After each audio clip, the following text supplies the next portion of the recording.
दोस्तों, आज हम इस वीडियो में महाभारत में अपनाए गए तथा आचार्य चाणक्य जी के नीति शास्त्र से वर्णित ऐसे शत्रु नाशक उपाय के बारे में जानेंगे, जिसके माध्यम से आपसे ज्यादा ताकतवर शत्रु को भी आसानी से हरा सकते हो और बड़े बड़े युद्ध को भी जीत सकते हो।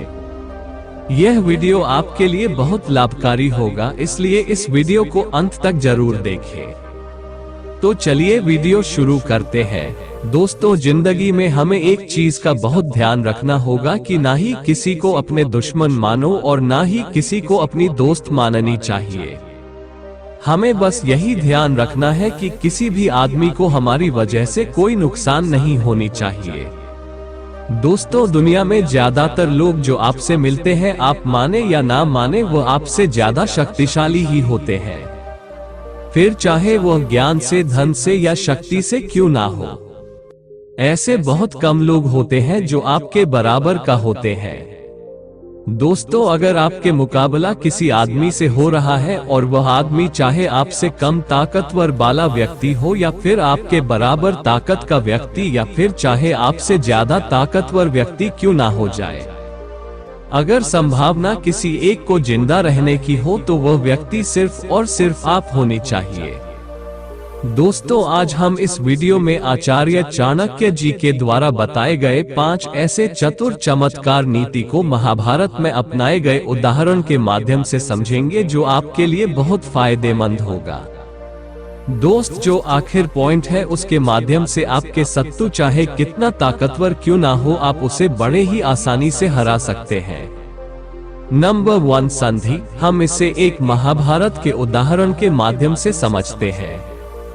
भगवान श्री कृष्ण कौरवों के पास संधि के प्रस्ताव लेकर गए थे और इसकी सबसे बड़ी वजह ये थी कि उनके पास शकुनी जैसे भारी कूटनीतिज्ञ थे। दूसरा चीज ये थी, दुर्योधन अपने समय का सर्वश्रेष्ठ गदाधर था और सबसे बड़ी बात ये थी कि उनके पास 5 सबसे ताकतवर और अमर जैसे लोग थे जिन्हें मारना तो दूर हराया नहीं जा सकता था। पहले थे पितामह भीष्म, जिन्हें इच्छा मृत्यु की वरदान थी। दूसरा थे द्रोणाचार्य, उन्हें यह वरदान था कि जब वह खुद अपनी इच्छा से शस्त्रों का त्याग नहीं कर देते तब तक ना तो कोई उन्हें मार सकता है और ना ही उन्हें कोई हरा सकता है।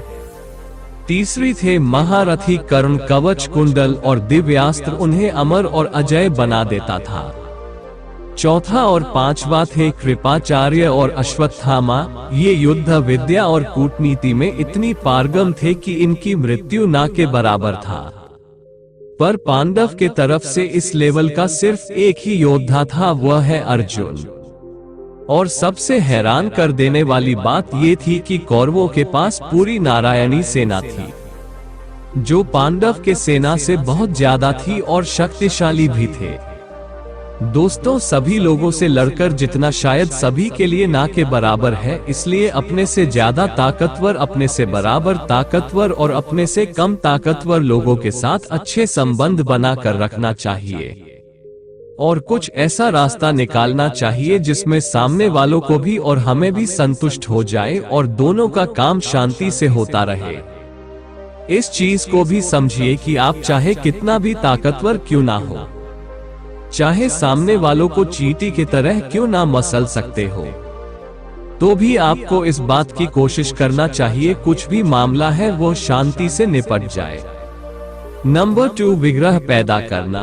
दोस्तों, अगर 2 या 2 से ज्यादा लोग आपके विरुद्ध काम करें और आप अकेला है तो वह आप पर भारी पड़ेंगे, लेकिन उनसे जीतने के लिए और उनको नुकसान पहुंचाने के लिए 2 चीज किया जा सकता है। पहला है कि उन लोगों में आपस में फूट पैदा की जाती है और दूसरा ये किया जा सकता है कि हमारा दुश्मन चीज की दम पर ज्यादा उछलता है, उसी चीज को ही हटा दिया जाता है। चलिए इस एक महाभारत के उदाहरण से समझते हैं। दोस्तों, दुर्योधन की शक्ति कर्ण था और कर्ण की शक्ति उसकी कवच, कुंडल और दिव्यास्त्र में था। इसलिए युद्ध को जीतने के लिए कर्ण को रास्ते से हटाना जरूरी था। श्री कृष्ण ने कर्ण के साथ 2 संधि बनाए, जब वह नाकाम हुआ तब जाके वह विग्रह नीति अपनाए। पहला संधि था कि कर्ण को कहा गया कि तुम महारानी कुंती के पुत्र हो, पांडव तुम्हारे भाई है, इसलिए युद्ध मत करो। वो जब नहीं माना तब दूसरे संधि अपनाया गया। उन्हें श्री कृष्णा ने कहा कि तुम्हारी परेशानी ये है कि तुम्हें जिंदगी में इज्जत नहीं मिली, इसलिए पांडवों की बड़े भाई होने के नाते तुम्हें हस्तिनापुर के सिंहासन मिलेगा, जहां पर तुम्हें राज्य भी मिलेगी और साथ साथ इज्जत भी। बस तुम कौरवों की सपाक्ष में युद्ध मत करो। वह नहीं माने तो लगाया गया विग्रह नीति। इसमें महारानी कुंती को भेजकर यह प्रतिज्ञा लिया गया कि तुम अर्जुन के अलावा और किसी को नहीं मारोगे, और देवराज इंद्र को भेजकर कवच कुंडल ले लिया गया और उन्हें जो दिव्यास्त्र मिला था उसे घटोत्कच पर नष्ट करवा दिया गया, यानी कि महाराज कर्ण की सबसे बड़ी शक्ति को खत्म कर दिया गया। इसके वजह से कर्ण भी खत्म हो गया और दुर्योधन जिसके वजह से सबसे ज्यादा उछल रहा था वह वजह भी खत्म हो गई। नंबर 3 आसन। दोस्तों, अगर हमारा शत्रु हमसे ज्यादा शक्तिशाली है तो उससे हम इस पॉइंट के माध्यम से पराजित कर सकते हैं। दोस्तों, इसमें पहले तो शक्ति को बढ़ाया जाता है और उस वक्त का इंतजार किया जाता है जब दुश्मन गलती करे और किसी परेशानी में पड़े, या कि फिर दूसरा दुश्मन उसके ऊपर आक्रमण करे, और जब भी ऐसा होता है पूरी ताकत के साथ उनके ऊपर हमला कर दिया जाता है। उदाहरण दोस्तों कुछ ऐसा होना चाहिए था कि वस्त्र हरण होने के तुरंत बाद ही पांडवों को आक्रमण कर देना चाहिए था, पर अगर वह उसी वक्त आक्रमण कर देते तो वह दूसरे राज्य का हस्तिनापुर पर आक्रमण माना जाता और पितामह भीष्म को सभी को मारना पड़ता और पांडव कुछ भी नहीं कर पाते, और सिर्फ इसी वजह से पांडव चुपचाप वनवास चले गए। अर्जुन को कृष्ण ने दिव्यास्त्र जुटाने की सलाह दी और भीम से बोला गया कि शक्ति जुटाओ। जब ये दोनों हमने सफल हो गए तब जाके युद्ध में उतरे। नंबर 4 यान। इसमें असल में ये क्या जाता है, दुश्मन के ऊपर पूरी ताकत के साथ आक्रमण किया जाता है। हम इसे 3 कंडीशन में कर सकते हैं। पहली कंडीशन है जब आपका जीत निश्चित हो। दूसरा कंडीशन है जब आपके पास और कोई विकल्प ना हो। तीसरी कंडीशन है, और यह सबसे जितना हो सके उतना दूर ही रहना चाहिए, क्योंकि इसमें हमेशा सामने वालों का जितना नुकसान होता है हमारा लगभग उतना नुकसान होता है। उदाहरण तो पहला कंडीशन में श्री कृष्ण थे, श्रेष्ठ धनुर्धर अर्जुन थे और अर्जुन के पास दिव्यास्त्र थे। दूसरा कंडीशन में भगवत गीता के माध्यम से अर्जुन को समझाएं कि अभी तुम्हारे पास कुछ भी विकल्प नहीं बचा है, सिर्फ युद्ध ही एकमात्र विकल्प है। तुम दूध नहीं करोगे तो दुर्योधन आपको छोड़ने वाला नहीं है। और तीसरी कंडीशन में महाभारत में सभी कौरव का नाश हो गया और बदले में पांडवों का सारे पुत्रों का नाश हो गया। नंबर 5 संश्रय। दोस्तों, ये तब अपनाया जाता है जब आपका शत्रु आपसे ज्यादा शक्तिशाली हो। आप कुछ भी कर उसकी कुछ भी नहीं बिगाड़ सकते हो। इन्हें पराजित करने का 2 तरीके होते हैं।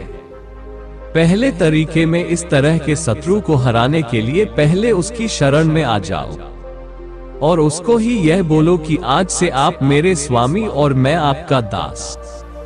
आप जो बोलोगे मैं बिल्कुल वही करूंगा, और उसकी शरण में रहते रहते उसके जड़ खोदते चले जाओ और उन्हें लगना चाहिए कि आप उसका उपकार कर रहे हो।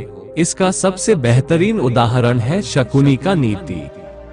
जैसे धृतराष्ट्र ने उनके 99 भाई के साथ पिता को भूख से एक एक करके मरवा थे, उसी प्रकार शकुनी ने धृतराष्ट्र के पुत्रों को अपने कूटनीति में फंसाया और एक एक करके मरवा दिया। दूसरा तरीका होता है कि जो आपसे जो ज्यादा शक्तिशाली होता है उसके शरण में आ जाओ। पांडवों को ये पता था गुरु द्रोण और पितामह भीष्मा उनके शत्रु से ज्यादा ताकतवर है, लेकिन ये दोनों सिर्फ आशीर्वाद के अलावा और कुछ नहीं दे सकते हैं। इसलिए श्री कृष्ण जी के पराक्रम को देखते हुए पांडवों ने उनके शरण में आकर खुद को समर्पित कर दिया अपने जीत और हार सब उनके हाथ में छोड़ दिया और जीत हासिल किया। दोस्तों, ये थी चाणक्य नीति में वर्णित 5 ऐसे अचूक नीतियां जो भगवान श्री कृष्ण खुद अपनाए हैं। दोस्त, आज के लिए इतना ही। वीडियो अच्छा लगा तो शेयर, सब्सक्राइब, लाइक जरूर करें। फिर मिलेंगे अगले वीडियो में। वंदे मातरम।